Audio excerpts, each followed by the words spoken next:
Hi art teachers, it's Amy. I have a lesson that is rainforest animals.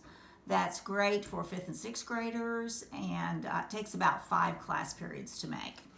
These are some student samples.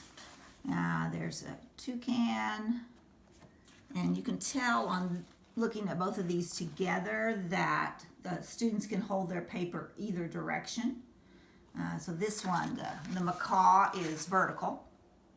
You can probably tell we're using Prismacolors on these.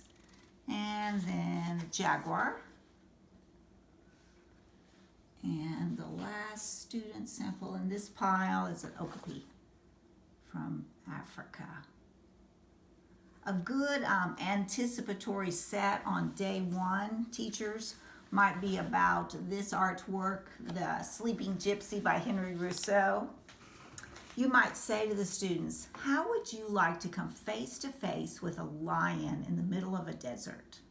Henry Rousseau, the French artist who painted this picture, became famous for exotic scenes like this.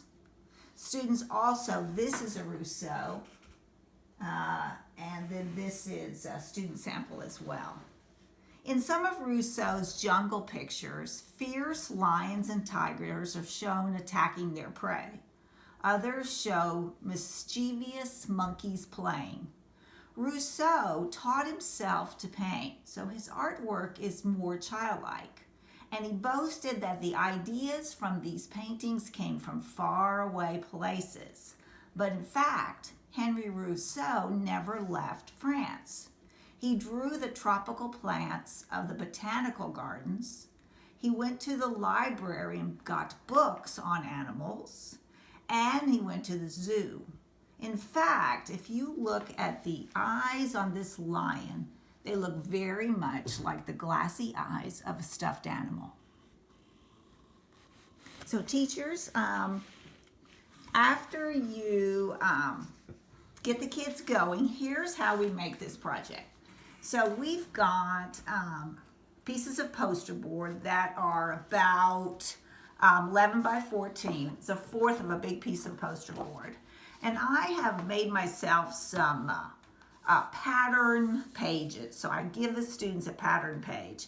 This gives an interesting border you can see here without a lot of time that they've had to spend making the border. They can spend more time on the animal itself. And then we cut them in strips and then we glue them down. The students are going to need pictures to make animals. So you can tell this one we've drawn. I tell them to draw it really large, really light. You don't want a little bitty center of interest. You want it to be big. And then, of course, in the days that they're drawing it, and between that and when they are doing the background, they can start thinking about where they want to put their animal, because they could put their animal in the classroom. They can put their animal wherever they want to. So they're going to need pictures. So you can pull some pictures off of the internet. Line drawings are always great. Line drawings. And they're also going to need some pictures of some background things to do, some jungle types of leaves so that they know. There's also a lot of great books. If you'll Google Draw Rainforest Animals, there are books that you can get that show drawing steps so that they have things to look at. And then these can be printed out and put on the tables. So you've got your drawing ready to go in the background. And so then we start using Prismacolor. And Prismacolor, you know, is these very nice color pencils that are more velvety. And they make a student grade as well. That works great. That's a little bit cheaper. Then I print off for the students color copies of some of their same animals, so that these can also go on the tables so they can see how the fur is going to look. And you want to stress to them, of course, that the fur and the feathers grow down and that they're layering colors. Prismacolor, the company, has a lot of great techniques for layering and using different strokes that you can look at, and those are good to share. You can also put other pictures of Rousseau's, little ones on the tables. Those are great, and they get a lot of ideas for background and where they want to put their animal there. So then you've got it colored, and that is pretty much you know, after a few weeks, that is pretty much, you've got one of these. And then this, we just put this on black paper and then poster board as well to send off to a contest. I have another version of these that I have done sometimes too.